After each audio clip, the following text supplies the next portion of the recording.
Hey everyone, welcome to another episode of the PromoMinds podcast interview series.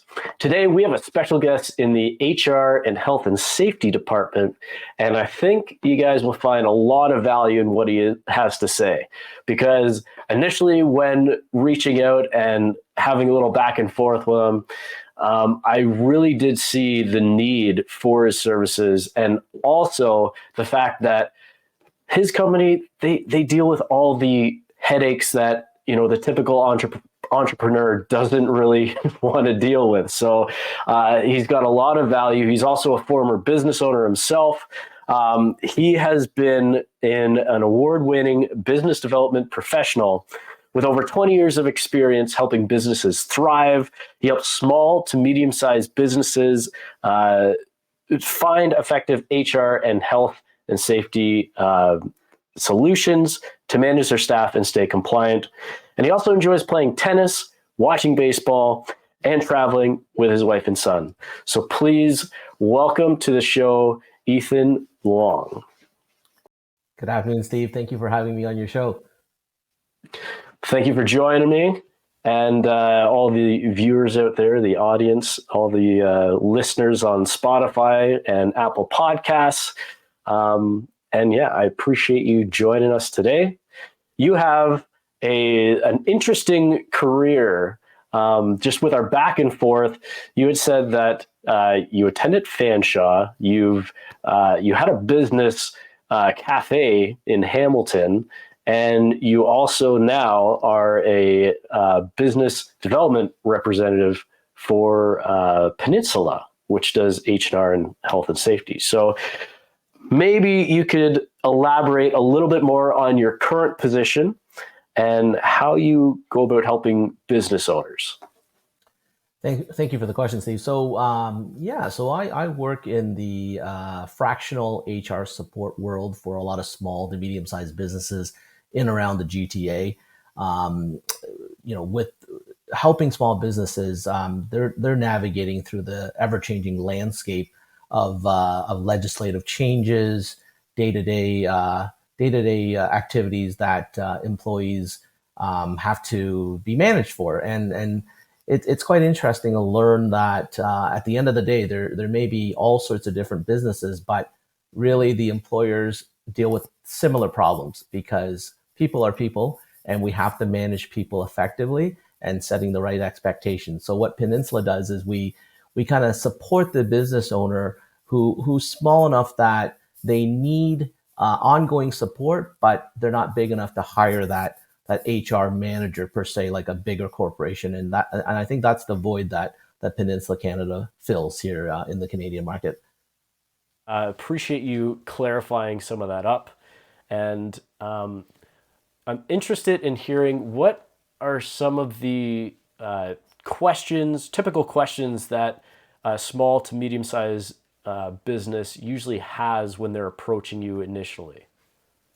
I think the kind of questions they would ask me is like if we can help with every aspect of HR, and I will be upfront. There are certain things we don't do. The owner still has to manage the staff. Like we typically look out for the best interest for the employer. The employee is not someone we're against. It's just that the employees have many resources through the government to access what their entitlements and what their rights are. But a lot of the times the owners of these businesses don't know what they don't know. They tend to learn on the go when an employee fires a question at them, or they unfortunately receive a claim or a lawsuit from a disgruntled employee. And then they're kind of panicking because they realize they don't have any sort of documentation or paper trail to support the situation. Even though they've done nothing wrong, they're now in a particular bind that they're looking to get support with. So the type of questions I get is, do we provide documentation? What type of legal support do we provide? And how do we kind of stay on top of all the compliance requirements? But did you want me to go into like more detail about each type of question, Steve? No, that's fine. I was going to have a follow-up question with that as it pertains to the types of challenges, which you kind of talked about there momentarily, just on, you know, a lot of people are learning as they go. So having that added support is definitely definitely comes in handy. So is there maybe a particular instance or maybe typical challenges, specific challenges that you have seen just with your day-to-day operations? Yeah, I mean, I meet with business owners every day, and it's interesting that some come to us with the simplest of questions, like Christmas just fell on a Saturday. How do we calculate statutory holiday pay? That's a simple question that one of our HR advisors can handle. But then we get more difficult questions like, I have this employee that's not showing up, right? They're not showing up on time, or they're not showing up at all. How do we manage that? All the way to situations where employees just don't follow the rules of the business. Like I had a recent example with a daycare center here in southwestern Ontario, where if you're familiar with daycares and how they operate, and some of the folks they hire, they have younger adults who are hired to supervise the children, and some of these younger employees don't realize that certain things are not allowed while you're working. Like, for example, while you're while you're watching the children in the playground, you shouldn't be on your cell phone. So the owner is like, thinking that's common sense, right? You're working, you're supervising, you need to give full attention. But they realized that the employee was talking on their cell phone, and then respectfully told the employee to put away their cell phone, and the employee pushed back. The employee said, I mean, I'm outside, I'm watching the kids, I'm just talking to my friend. And the employer is just, confused, like, how are you paying attention if you're on the phone? But it could be just a misunderstanding. But where this could have been mitigated was if, say, the employer made those expectations at the beginning by setting them through a policy when they hired this individual, that during company time, you're not allowed to be on, say, a personal device talking to a friend, unless it was an urgent situation. And we can look at exceptions like that. But because the proper expectation was not set, this employee felt they could do it. And you kind of can't even blame the employee, right? The employee just didn't know better. But then, of course, after this one situation, the employee, circumnavigated around talking on the cell phone by putting in a set of AirPods. And so initially, the owner thought, okay, the problem was fixed, but then noticed that when they were observing this employee, they weren't really fully paying attention to the children still. And then realized that this person had hidden some AirPods beneath their hair. So again, they wanted another conversation, and of course now they're upset, and they came to us, and we looked at their situation and said, listen, we can definitely progressively discipline this employee, but we need to put in some structure, right? Because again, you're going to say that you've told this employee 10 times that they shouldn't be doing this, but the employee can come back and say, well, again, I don't recall, and you never told me I couldn't do this from the onset. So again, I think setting the right expectation and having that employee acknowledge this was something they're not allowed to do from the start will eliminate a lot of these types of misunderstandings. Have you ever found yourself having to have a difficult conversation with a family member or a friend or even a colleague, and you're just not too sure how to approach the situation? Well, one of the best books that I've read on the subject is called The 5 Dysfunctions of a Team by Patrick Lencioni. I highly recommend checking out this book because it's not only is it done in story form, but it'll also give you a lot of tools and ways to approach the conversation that will really help you out and make the task seem a lot less daunting. So that's The 5 Dysfunctions of a Team by Patrick Lencioni. All right, let's get back to the show. Yeah, that's a great scenario, because I think it's something that a lot of employers probably deal with every day, especially now with, as you said, AirPods, pretty hard to detect a lot of times. I've had instances walking around downtown and people walk by you and they're talking and you think that they're talking to themselves, but then you realize that maybe they're actually talking on the phone. So it's it must be you must see a lot of interesting situations with uh, talking with employees and hearing different stories. I'm curious. You had mentioned, excuse me, I am battling with a cold, so I do apologize. You had mentioned that one of the ways that you guys end up talking to business owners or connecting with business owners is you do a lot of webinars and seminars. I'm wondering, do you personally take part in that, or are there other people on your team that typically handle that? No, that's a great question, Steve. So prior to COVID, we used to run as a company weekly seminars at local hotels, different business centers where we provide a complimentary, meal and invite small business owners to attend. And we often will bring in a special speaker.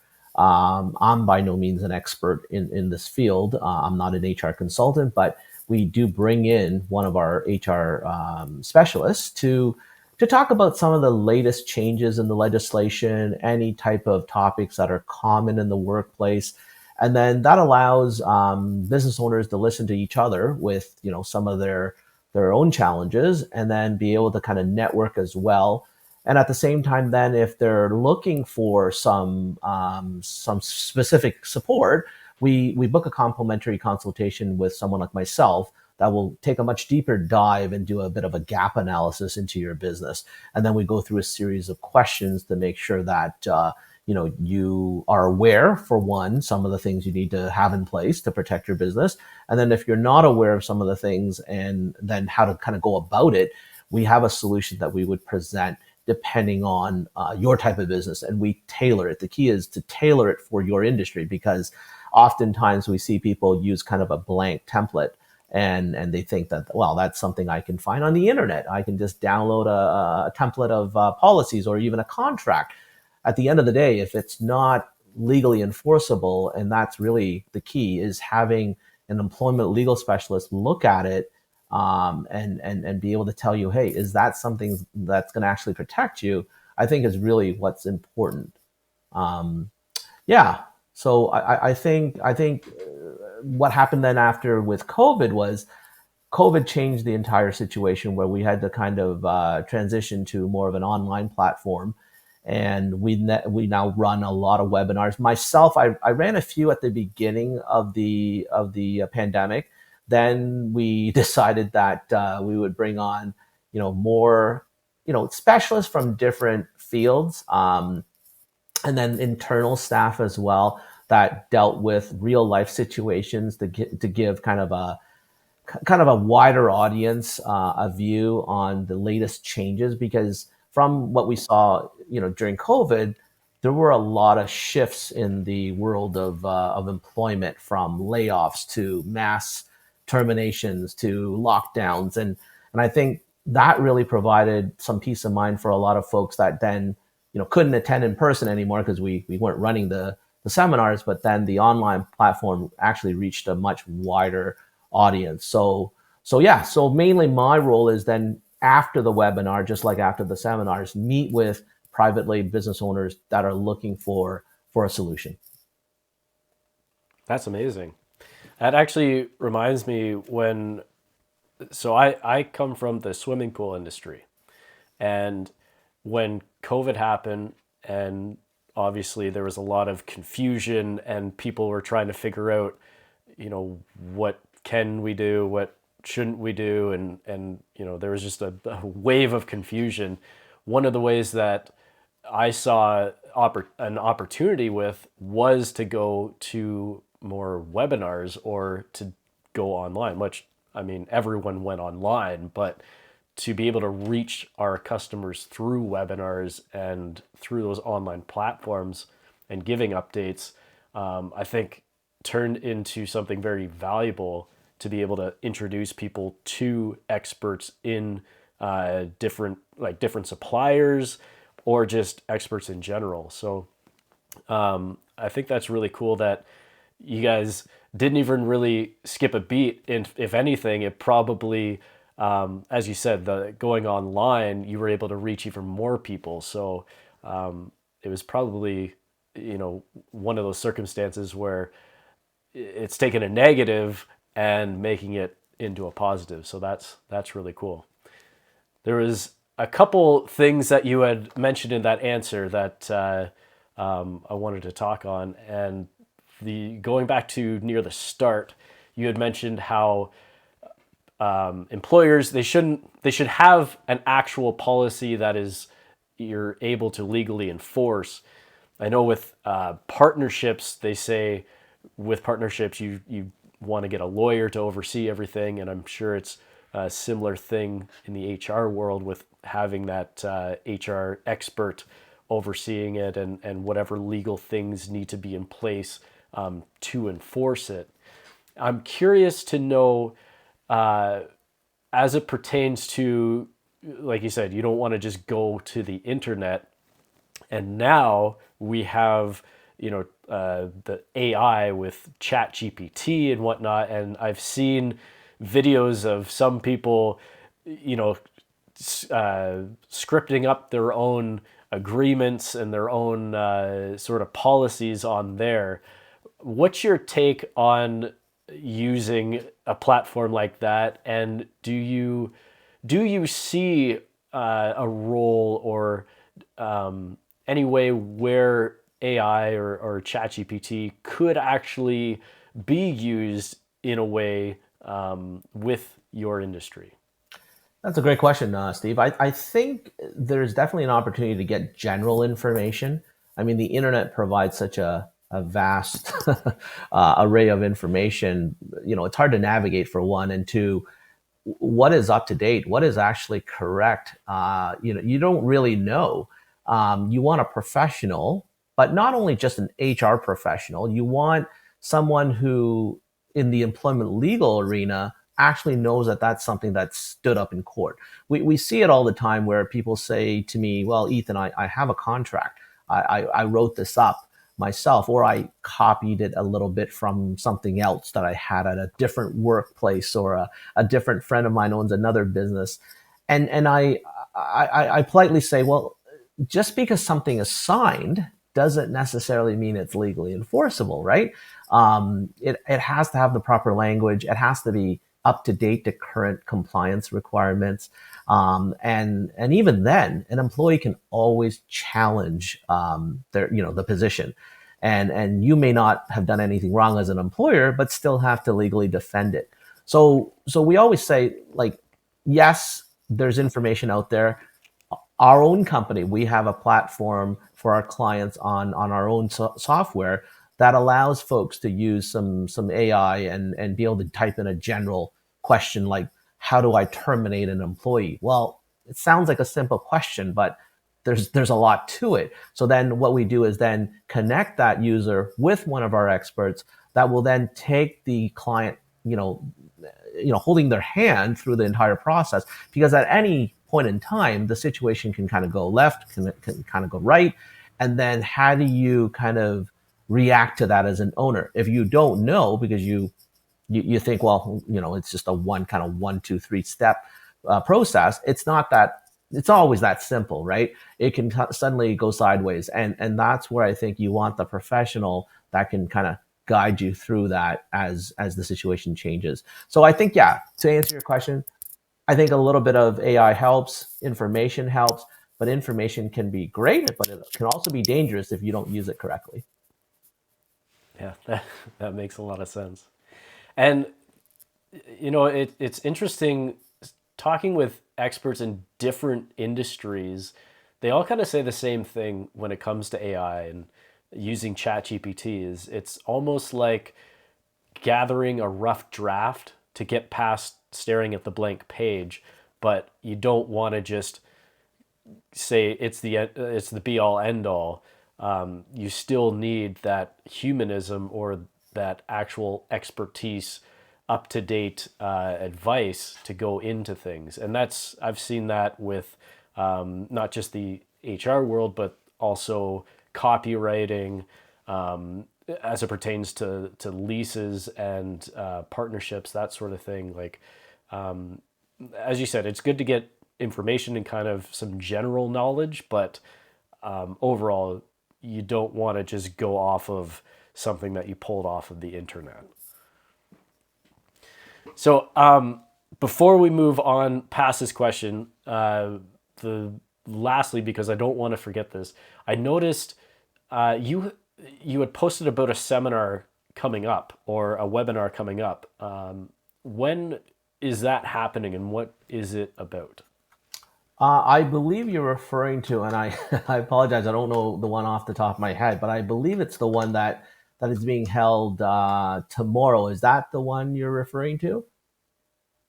Okay, I think that was it. That's okay.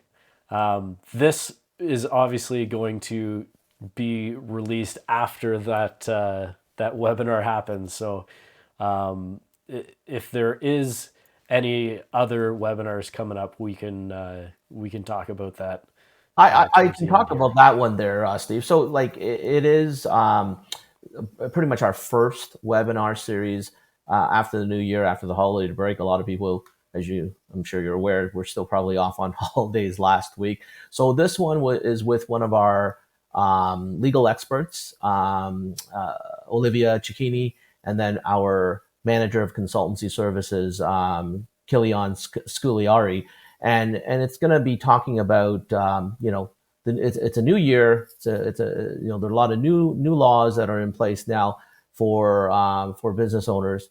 How do they affect you? How do you then prepare for this upcoming year? So I don't know all the details to that webinar, but I would say if you'd like to attend, please register. You can contact me directly on LinkedIn as well, and I can help register a spot for you. It's complimentary, and then I think you'll get a lot of good information from that webinar. And then if you would like more information, we can definitely set up a time to have a further discussion as well. Cool. And do you have like, is it just a live webinar and that's kind of it, or is there replays of it that are available? Yeah, so it is live.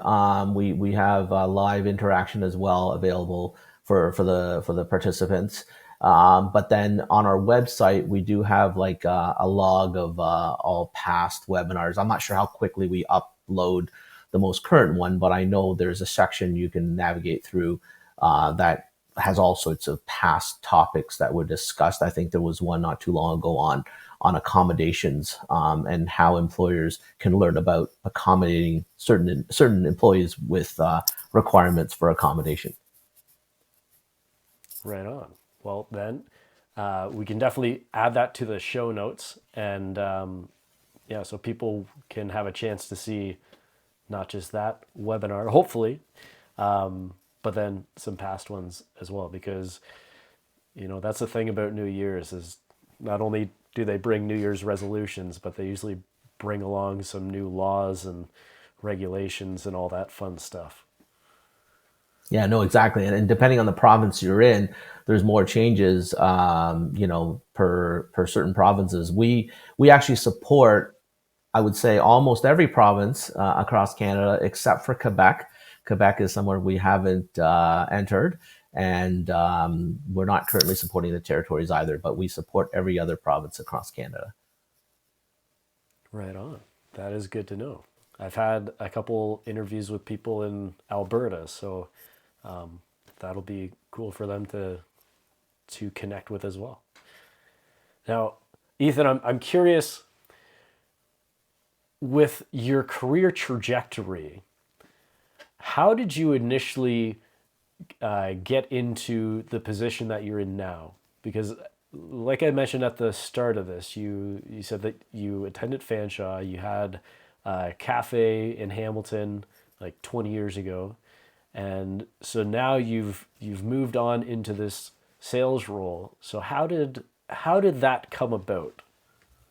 Well, it's actually a fairly interesting story because since you mentioned Fanshawe, I studied broadcast journalism back in the late 90s. I'm kind of dating myself now, but it was a great course because it taught me a lot about interviewing people. And sales is a role where you're pretty much interviewing people all the time. And really what you try to do is listen more than you speak, right? But salespeople tend to talk more.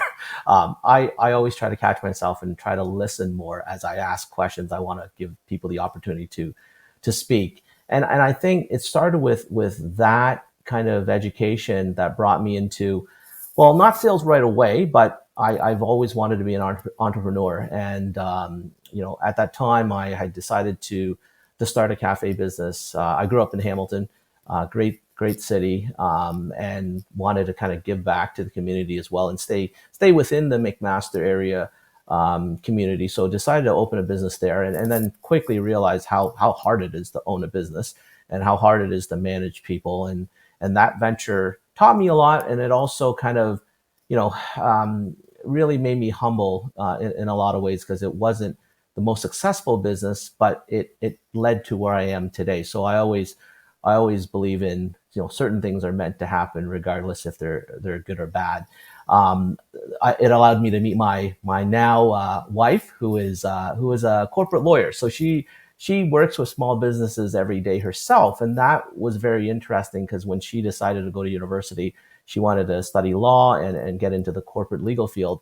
And then, having been a business owner myself, I think we just connected on a lot of topics about entrepreneurship.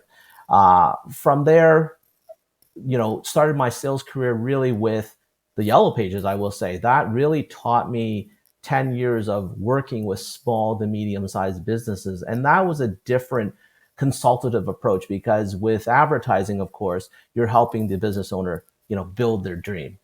And now fast forward 10 years after Yellow Pages, and now after 5 years being at Peninsula, I really enjoy the fact that now I'm helping them protect their dream that I helped them build previously through Yeah. Yellow Pages. So it's a different conversation, but I see it from both sides in that regard.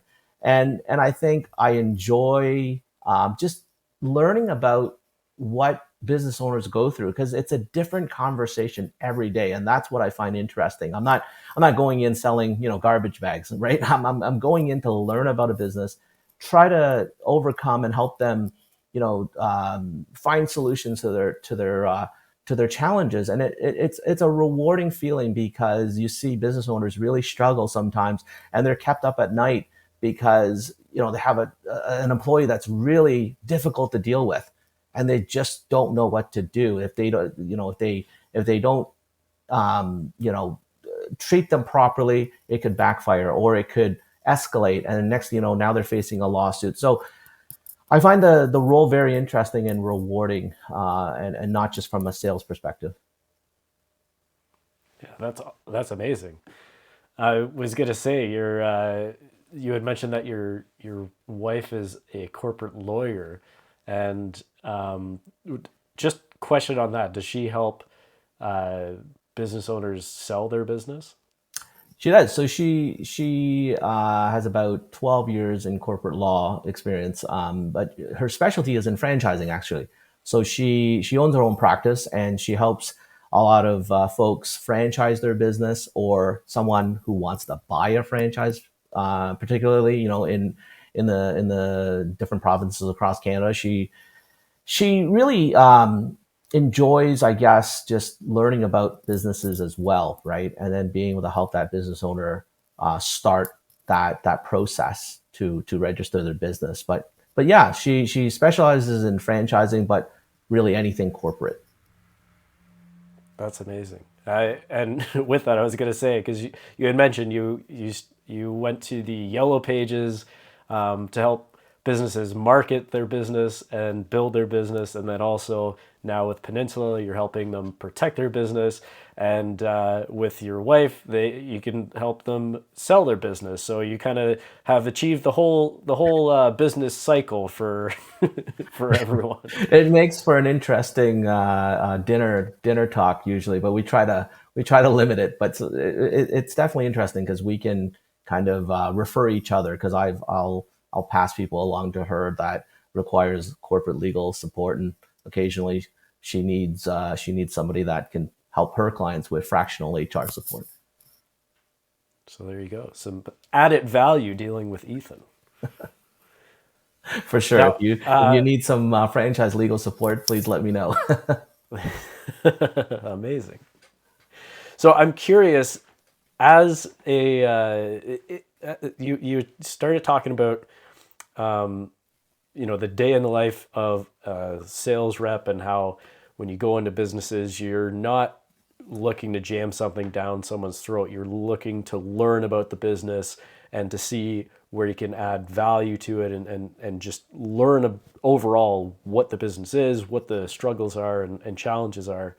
I'm curious to know, because with this podcast, it's focused to reach out to the solopreneur, small business owner, to help them develop creative ways to market their business both online and offline.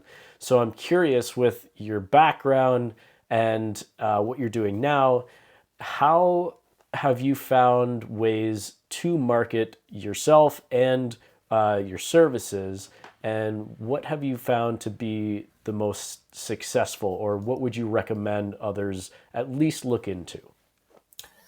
I think a couple of ways of looking at it. I work very closely with my clients. After being with Peninsula for over 5 years, I've gathered probably a few hundred clients in around the Greater Toronto area. But also, since the pandemic, I support a lot of clients in other provinces as well through a virtual platform. So that's really opened up the opportunities, and building those not only client relationships, Steve. I think referral partnerships are so important for my network, because I can not only help your contacts, but possibly you can help mine, right?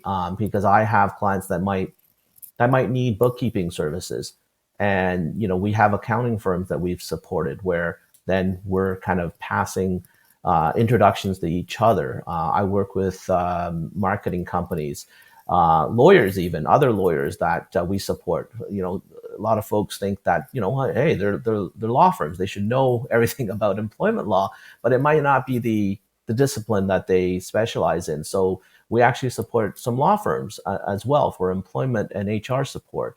And then if somebody needs real estate legal support, then I'll pass my client off to them for those needs. So I think building the connections through a referral network is very beneficial. Joining different local associations, like a chamber of commerce in your local area, different clubs that advise small business, is always very beneficial. But really tapping into your own client base, because a lot of the times you can help each other. And my clients, I connect my clients to each other quite often if there's a service that each other can benefit from. Hey guys, if you're into hiking at all, I highly recommend subscribing to my YouTube page, Steve Leslie Hikes. That's Steve Leslie Hikes on YouTube. I have a lot of content on there from some of the crazy hikes that I've been on, including Angel's Landing in Zion National Park. And it'd be really cool to connect on there. So please check me out. Thanks. When you're approaching a new or a prospect, or maybe it's the first meeting with a potential client, what are some of the objectives, objections, or some of the resistance that some of the business owners or professionals might initially have, if any? I think a common one is, do I really need this? Like, I'm a small business owner. I don't think this applies to me. At the end of the day, if you have one employee, it applies to you, right? Because it takes one bad apple, as they say. And even if it's a part-time employee, I get that question a lot. Oh, I have a student employee. They only work 2 hours a week. It doesn't affect me. It does, right? It still does. They still fall under the employment legislation, and they're entitled to what the act says, right? So that's a common misperception as well that I come across, where people don't think it always applies. Some will say, well, I've been in business for 20 years. I've never had documentation, or I've never had to, kind of put everything so structurally in place because, I just don't feel I need to, because I've never had any issues until, of course, you do. So we sometimes then, we then get a call 6 months later where, a business owner is kind of in a panic mode because now they're suddenly in a situation, and then, it's that, I told you so moment, right? But obviously, they at that point really just want the problem solved. And we're happy to help business owners at any time. We get a lot of urgent cases as well, but we really try to promote being proactive versus, of course, being reactive. One, reactive is much more costly because now you're going to need potentially immediate legal support. You've got more potential damages. Whereas if you're proactive, you're preventing a lot of these things from happening. So yeah, I would say those are the kind of initial objections we get into, and also some folks just don't know what they don't know. I mean, I didn't know a lot of this stuff until I entered this field when I was a business owner. I didn't know I needed to have contracts. I didn't know that I needed to have policies. I just thought if I told my employees, "Hey, this is what I need you to do," that's it. Well, that's great if it all works out. If it doesn't work out and an employee pushes back, you have no leg to stand on. So you really want that structure in place, even if it's a small business. Having something in place to hold the employee accountable to, I think, really is the best advice we can give. Yeah, absolutely. I have that with tenant agreements and even border agreements, just to have, a set of guidelines, going into interviewing a potential tenant or border, however that works. It's a little easier when you're just renting out rooms as opposed to renting on a complete space. But I have found, and I would imagine it's the same in your space as well, is that having a policy in place not only protects you, so that you have something to go back on, but I think I've found this at least, anytime I deviated from that, whether it was, well, okay, try to be Mr. Nice Guy and find a solution, whether it's a tenant who's not going to pay last month's rent, or something like that. However that works out in your space. Anytime, actually every time I have deviated from that, it has always come back to bite me. So I would say it's twofold to have a good policy in place: is one, to protect you, but then also not just to protect you from a potential bad employee or a relationship that goes south, but then also to protect you from yourself in the hiring process to begin with. I think you bring up a great point, and it's funny you touch upon the whole tenant landlord relationship. My wife and I, we have a few investment properties ourselves, and I guess in one other way, it's great to be married to a lawyer, because she definitely makes sure we have everything in writing and clearly indicated. But just like that world that you talk about, where tenants have all the rights, and the landlords are kind of left with nothing. It goes the same in the employment world. The employees have all the rights, and owners have. I get this question a lot too. Owners ask me all the time, what rights do I have?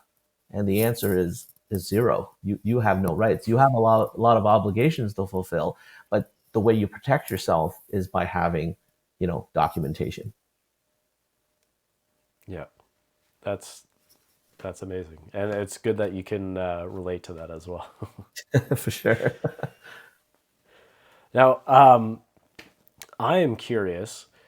You had mentioned that, one of the things that, and this is kind of a little off topic, but one of the things that you enjoy doing is traveling with your wife and your son. And I was curious, whereabouts do you like to travel? Is there a particular place or particular sort of theme? Like, where do you like to go?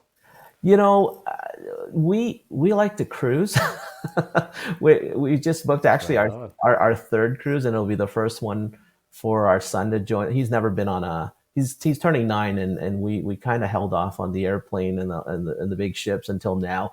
So he's actually going to hit both at the same time. He'll get to go on a plane. He'll be on a big cruise during March break, and we like the Caribbean areas. Like, I mean, we've been on 3 now. We've been to a lot of resorts, but we've also been to, back to Asia one time to see the Great Wall. Haven't hit Europe. Would love to do a big European cruise at some point. But yeah, recently, for the first time, was able to visit the great province of British Columbia, and that was just amazing. Being able to do all the touristy whale watching, we did the whole sea to sky gondola, and I have a fear of heights, so that was kind of a big, big Oh fear to wow. overcome. But no, Vancouver was just amazing. But yeah, we try to travel at least once a year, but now we're just kind of catching up because we missed all that time during COVID. Yeah, yeah, I hear you on that one.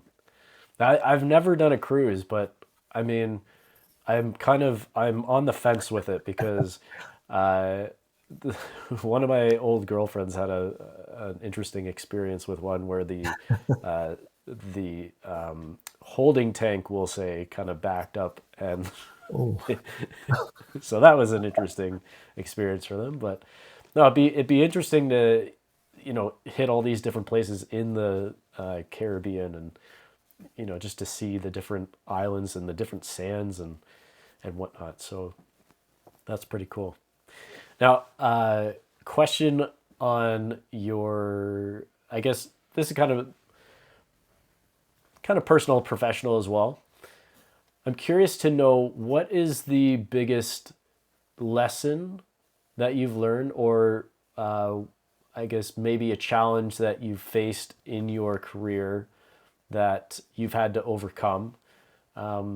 Is there anything that comes to mind that maybe you could share that might resonate with the audience?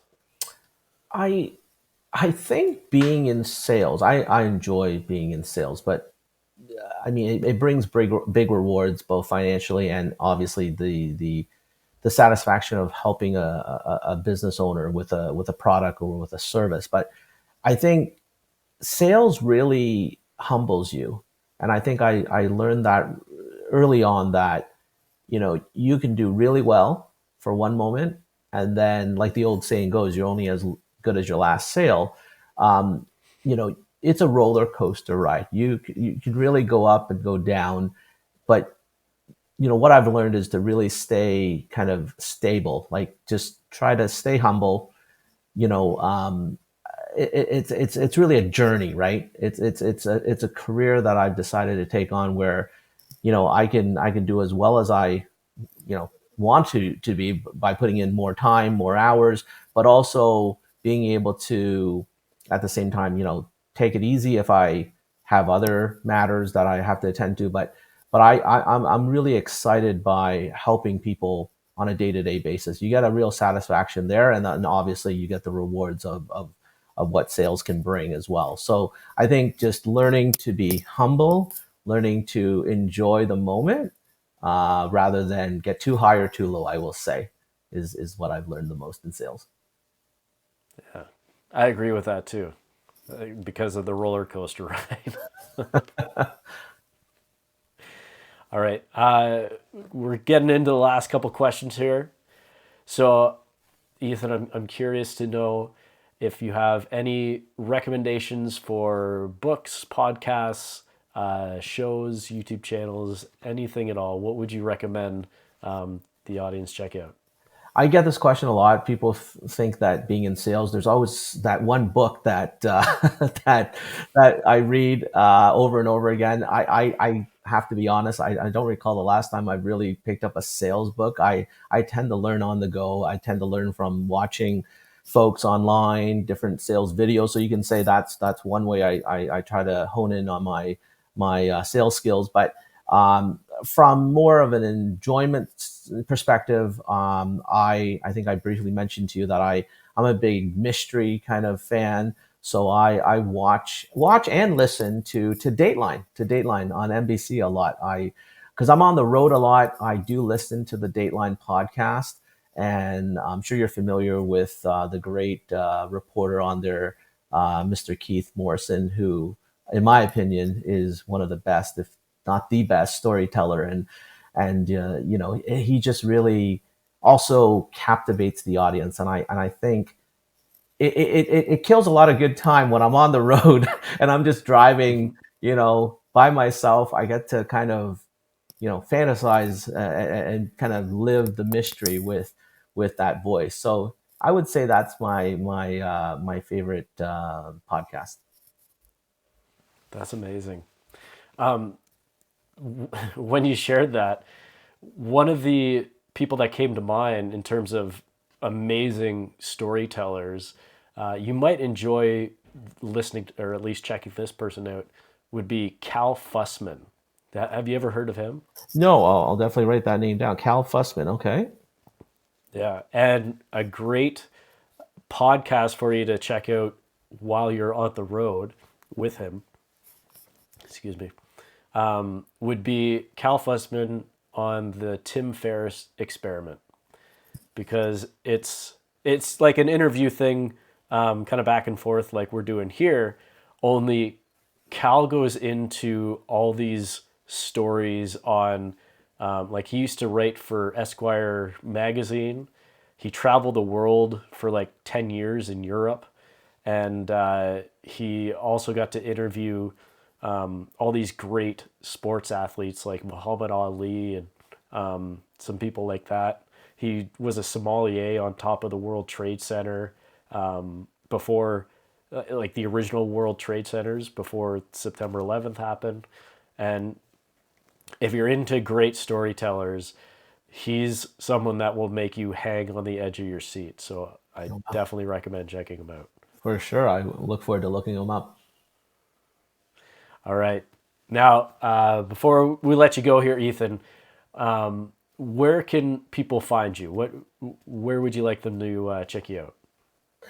You can definitely find me on LinkedIn. I have a professional page on LinkedIn. Through Peninsula's website, I have a biography section there. But also, you can directly reach me on my mobile, and I can provide the number if you'd like, Steve. It's 647-988-0498, or by email at Ethan, my first name, period, Luong, my last name, at peninsula-ca.com. Right on. I will put those in the show notes as well. And yeah, and then as you mentioned before, there's always those webinar pages. We'll put that in the show notes as well, so people can get more information on Peninsula and kind of get some questions answered, and then they'll be able to reach out to you as well. So, Ethan, I really appreciate you taking the time out of your busy day to meet with us here and driving through a snowstorm to make sure you are on time. So I appreciate you risking your life for the audience. It's much appreciated. Thank you for having me, Steve, and thank you for letting me speak to your audience. No worries. Much appreciate it, and we'll talk soon. All right, so that was Ethan Luong from Peninsula. He helps out with HR and health and safety special services. That was a fun interview to do. We had never talked before this, other than some messages back and forth. Really personable guy. He's got a lot of knowledge and also a lot of value. And like you said, he's got the company has webinar series on their platform, and we will share that in the show notes. And be sure to check him out on LinkedIn and connect with him there. And thanks again, Ethan, for coming on. So thank you for tuning in to another episode of the PromoMinds podcast. I'm your host, Steve Leslie, and until next time, take care.